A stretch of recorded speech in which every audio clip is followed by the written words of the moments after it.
Ang plano ko ay panatilihing selyado ang mga pakete at ibenta sila ng ganon, pero parang panloloko yon. Goldeen, Snorlax, Reverse Hollow Hitmonlee, at ngayon binubuksan na ang huling pakete. Bahagi 5 ito, sinusubukan kong mabuhay ng isang linggo gamit lang ang Facebook Marketplace. Sisimulan ko ito gamit ang telepono, kotse at layunin kumita ng $1,000 ngayong linggo. Ano ba talaga yung bagay na yan, Gian? Isa itong banda. Okay, meron tayong Reverse Hollow Arcanine at pagkatapos, grabe, ang astig nun. Grabe, nakakuha talaga tayo ng hit. Ano kaya ang nasa likod nito? Gyarados. Sige pare, hahanapin ko na lang siya. Kakacheck ko lang sa Squirtle card. May recent benta ng P35 kaya kumita tayo. Ibig kong sabihin, wala pa tayong pera sa kamay ngayon pero tumama talaga tayo.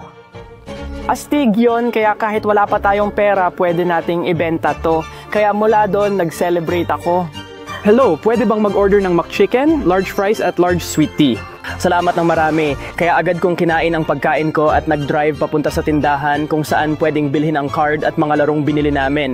Nandito na tayo sa Greenlight Cards. Nakuha na natin lahat ng laro, hindi ko alam kung kukunin nila ang mga laro or hindi. Nakakakaba, pero ang alam kong siguradong kukunin nila ay itong card na ito at natatakot ako buong biyahe kasi wala akong sleeve para dito. Kailangan nating makakuha ng alok na hindi bababa sa $100. Nasa 9 na po lang lahat ng meron tayo ngayon. 7 para sa mga laro at 20 para sa card na ito. Bagong-bago at ang ganda nito. Pasok tayo at subukan nating kumita. Astig, matagal na rin akong di nakapasok sa tindahan. Matagal na rin mula huli tayong pumasok dito. Wow, mukhang inayos nila lahat. Kailangan ko ngayong mag-ingat sa card na ito. Pasok na tayo dito. Kamusta? Anong balita pare? Kamusta ka na? Ayos na makita ka, kapatid. Anong meron dyan? May ginagawa ako ngayon. Alam mo na kung anong nakakabaliw? Sabihin mo sa akin na ipinagpapalit mo yung mga video games na yan. Technical, ipinagpapalit ko nga ito or sinusubukan kong ibenta. Sa ngayon, nabubuhay ako gamit ang Facebook Marketplace ng isang buong linggo. May mga gamit tayo dito. May ganito rin akong laro pero wala akong lalagyan. Pwede mo naman laging ibenta yan. Deal, diretso na sa'yo to. Interesado ka ba? Oo, deal. Interesado ka rin ba dito sa isa? Oo naman, ayos yan. Kumuha ka ng presyo, sabihin mo lang sa akin, tapos sabihin mo kung cash, tapos baka pwede tayong mag-trade kung okay lang, ayos. Salamat bro, nakuha natin yung Charizard Gold card, ang astig nun. Ang tanong ko lang, makukuha ba natin agad ang cash? Masaya sana kung makipag-trade tayo, tapos magpatuloy lang tayo magpalit-palit. Pero ewan ko bro, sige, tingnan mo to. Una sa lahat, ang astig nito. Di ko alam na may ganitong mga laro dito, parang tsamba lang. Napunta lang ako dito kasi naisip ko lang. Meron silang Pokemon, kumusta ang mga laro nito? Nakuha natin ang Mewtwo V sa Pokemon Go, yung astig ng card na ito. Ang Illustration Magikarp dito, sobrang lupit niyan. Rayquaza, Lugia V, Charizard V, lahat grade 10. Ang lupit ng lineup na to. Sige, kausapin mo ako. Masaya ako na bumibili ka rin ng laro. Nakuha ko lang ito sa tsamba, naisip ko lang bigla. Si Brandon nagsimula sa ibaba dito. Pag binuksan yung kabilang side, gagawa tayo ng section doon. Dadaanan natin yung mga numero, lalagyan ko ng marka. Unang gagawin, lagyan ng marka sa isa, subukan muna. Isa hindi pa nasusubukan. Okay. 5 ang nasubukan. Okay. 4 na po ang hindi pa nasusubukan. Okay. Isa dito ay 30. Ito ay 20. Isa dito ay 35. Okay, gusto mo akong bigyan ng 215. Yun ang gusto mong sabihin, ayos lang yan. Okay, magaling kang kausap sa negosyo. Sige, ilalagay kita sa 70%. Grabe pare. At iaalok ko sa'yo, pwede kang pumili kung cash o palitan. Naglaan ka ng oras sa pagkwenta. Ako naman mag-iisip. Sige, mag-iisip ako. Tulungan mo muna ang customer, tapos pag-isipan ko ito, alam mo ang target nating halaga. Kumita na siya ron. Kumikita rin ako ron at masaya kaming pareho. Ang akin lang, kailangan ba talaga natin ng pera ngayon o dapat ba tayong makipagpalitan para sa isang bagay na pwede nating subukang ibenta? Maglilibot muna ako. Kailangan ko bang pumili ng Pokemon? Nakuha na rin si Squirtle. Ay, nakalimutan nating isama si Squirtle. Halos nalimutan ko na siya. Sandali lang, 137. Sige, gawing pantay na numero para sa akin. 170, 180. Hayaan mo akong tumingin-tingin. Hayaan mo akong tumingin-tingin. Ito ay perpekto. Lubos kong nakalimutan ang tungkol doon kay Squirtle. Kaya tumingin-tingin muna ako sandali at tiningnan lahat ng barahan na meron sila. Pakiramdam ko mas maganda sigurong makipagpalitan para mapagsama-sama ko lahat sa isang bagay at baka maibenta ko pa iyon sa hinaharap ng mas mahal. Pero ilang araw na lang ang natitira, kaya naisip ko na baka mas mabuti na lang. Pakiramdam ko pera lang talaga ang kailangan natin. Para lang magpatuloy ang hamon na to, tumingin-tingin ako sa paligid, ang dami mong magagandang gamit na gusto kong ipagpalit. Pero sa totoo lang, sa ngayon, siguro pera na lang talaga. Oo, siguro pera na lang. Ayos lang sa akin yan. Tingnan ko lang kung magkano ang pera ko. Oo, ikaw. Salamat. Maraming salamat. Pinahahalagahan ko to, mag-enjoy ka dyan. Sige, tara na baby, grabe. Malaking shoutout kay Greenlight, tara na baby. Gusto kong sabihin na nakaupo tayo, kailangan ko pang bilangin lahat ng pera sa kotse. Gusto kong sabihin na halos 500 piso na ulit tayo. Malaking shoutout kay Greenlight, seryoso, tara na sa kotse at bilangin natin ang pera natin. Grabe to, tignan mo to. May 400 at 73 dolyar na tayo ngayon. Umaangat na tayo, hindi ko pa rin alam kung paano natin halos madodoble pa to. Sa loob lang ng ilang araw, pero nagdesisyon akong mag-scroll sa Facebook para maghanap ng libreng bagay o pwedeng bilhin at ibenta ulit para kahit paano makapagsimula ako bago matapos ang araw. Alam mo yon, tingnan mo to, may nag-post lang ngayon isang vanity at 2 mesa. Nilagay nila yung address sa description, kaya tara na. Kaya nagpunta ako doon at sa totoo lang, maganda yung nahanap ko. Sige, kararating lang natin dito, ayos na ayos to. Tingnan mo yung vanity na yon, pero siguradong hindi yan kasya sa kotse ko. Pero may mga mesa tayo dito, ang astig. Kukunin ko talaga ito, salamat. Tara na, bilis, ilalagay ko muna sa truck. Tara na, bilis baby. Ay grabe, sige. Ayan ang isa at ayan ang dalawa. Saktong-sakto sa ibabaw ng mga raketa ng tennis.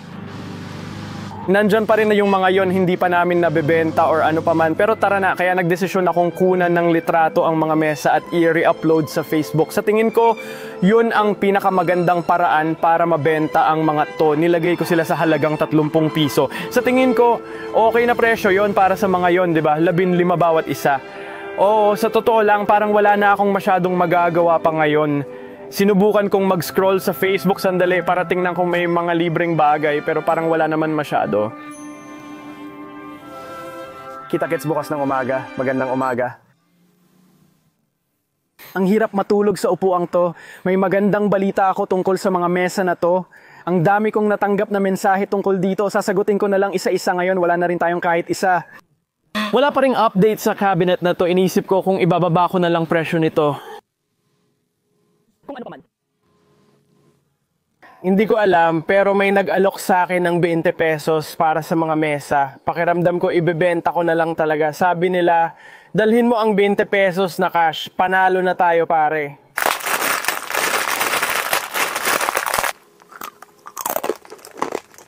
Malakas ang simula natin ngayon. Araw 6 na. Tara, kumita tayo. Pupunta tayo makipagkita sa mga tao. Nasa pulang kotse daw sila. Sa tingin ko sila na yon. O eto na, katabi lang tayo ng game phone. Hello, kamusta? Ako nga pala si Connor.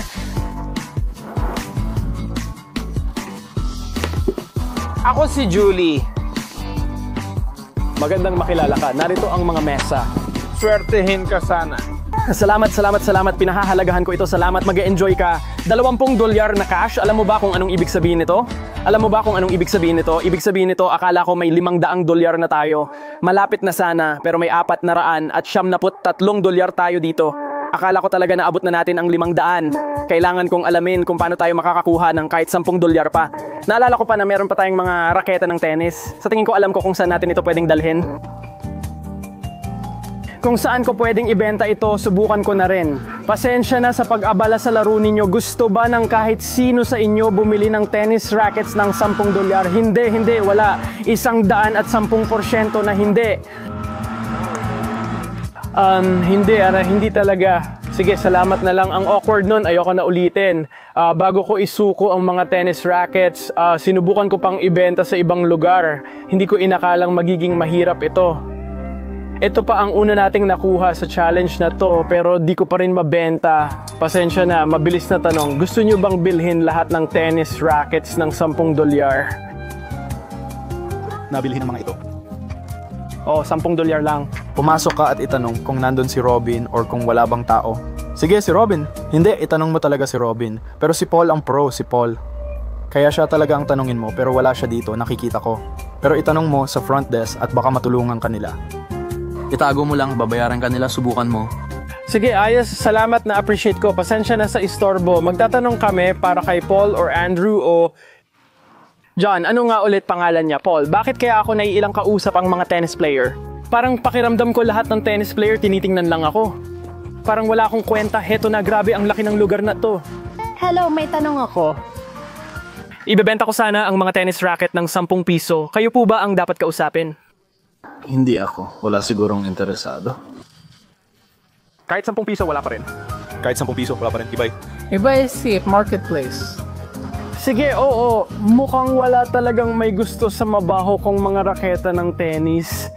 Alam mo, may isang tao akong kilala na mahilig sa tennis.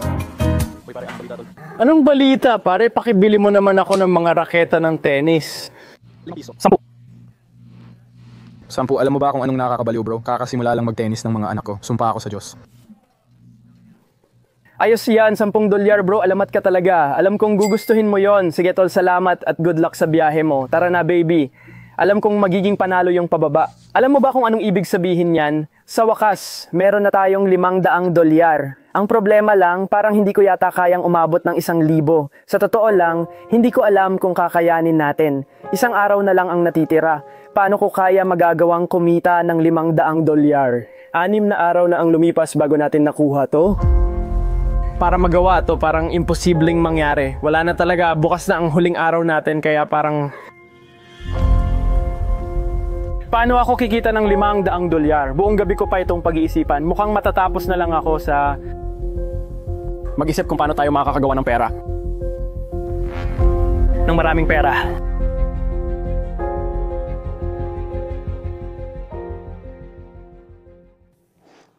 Maganda talaga ako. Nakaisip ako ng isang kalokohang ideya.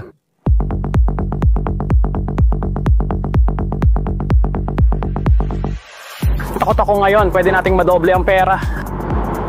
O pwede rin nating mawala lahat ng pinaghirapan natin ngayong linggo. Gusto ko ba talagang gawin to? Hindi ko alam kung matalino ba itong desisyon, pero... Sige, ganito. Nandito na talaga tayo. Nandito na tayo sa MGM Grand. Ang daming tao ang umaalis. Alam mo na kung anong ibig sabihin yan, di ba? Ibig sabihin yan, lahat ng mga taong to ay natalo ng pera at mapupunta sa bulsa ko. Todo na ito, pakiramdam ko agad na hindi ito magandang ideya. Dapat ba talaga natin itong gawin? Ang totoong tanong ay... Pula o itim? Pula o itim? Pula, pula o itim? Pula? Dalawang pula, pero manatili tayong nakatrack. Pula o itim? Pula o itim? Itim. Sige, mag-i-incognito ako pero hindi ko talaga nire-recommenda ito. Huwag magsugal. Pagpasok namin sa casino, dumiretso kami sa lounge at kumuha ng inumin sa fountain. Kasi may libreng fountain drinks dito, kaya sulit na rin na samantalahin ko na. Para may tala ang nangyayari, dinala sa akin ni Pops ang Ray-Ban Meta Glasses, pero oras na. Ipinapalit ko ang 500 dolyar ko para sa isang chip. Mula doon, pumunta kami sa ruleta, nakakita ako ng mesa at naghintay ng isang ikot. Nakakatakot yon. Nakakatakot talaga yon. Tumapat ako sa 00. Sa paghintay, dumating din ang tamang oras. Pagkatapos ng 6 na araw ng trabaho, nakakakilabot. Panalo o talo na ito. Heto na tayo.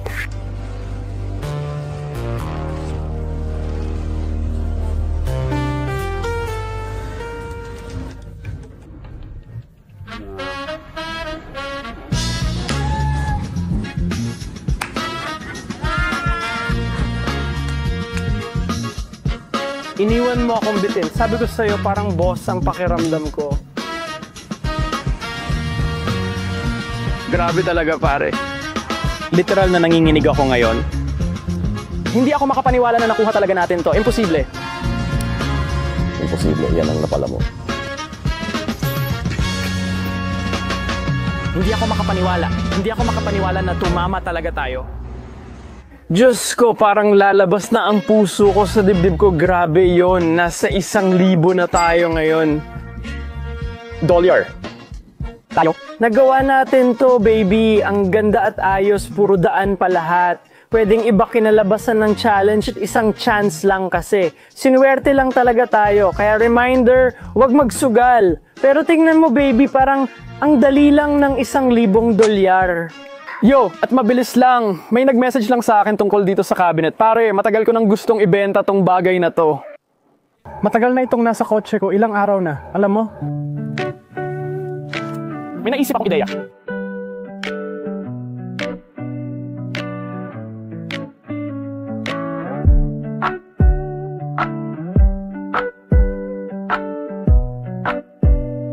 Uy, ako nga pala si Connor. Ikinagagalak kitang makilala. Nabubuhay ako sa Facebook Marketplace nitong nakaraang linggo. Sinusubukan kong makaipon ng $1,000 at sa wakas nakuha na rin namin. Dahil dyan, gusto kong bigyan ka ng $500 at ito ng libre. Oo, seryoso ako. Oo, dagdag pa dyan, kung maaari yung natitirang $500, pwede mo bang ibigay sa isang random na tao? Siyempre, gagawin ko. Para lang mapasaya ang araw nila.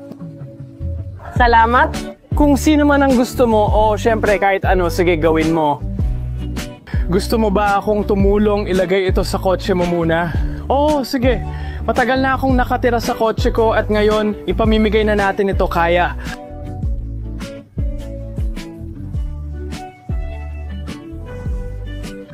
Akin ang cabinet. Pwede kang pumili ng kahit sino. Bumili ka na ba ng maraming gamit sa Facebook? Oo, kaya lang kasi wala akong trabaho ngayon. Umaasa lang ako sa pananampalataya. May negosyo ako at Sinusubukan ko lang ayusin ang bahay ko gamit ang Facebook marketing. Talaga? Ang galing naman nun. Sobrang astig. Gusto ko yan. Hi, kamusta ka? Mabuti naman. Ako nga pala si Miranda. Pasensya ka na, ayokong manggulat. Na-bless lang talaga ako ngayon ni Connor dito. Binigyan niya ako ng pera at gusto ko sanang ipasa ang biyaya at ibigay din sa'yo. Ayos lang ba? Sigurado ka ba? Oo, ayos lang. Salamat pa rin ha. Oo. Sige. Hi, kumusta ka? Pasensya na, ayokong manggulat.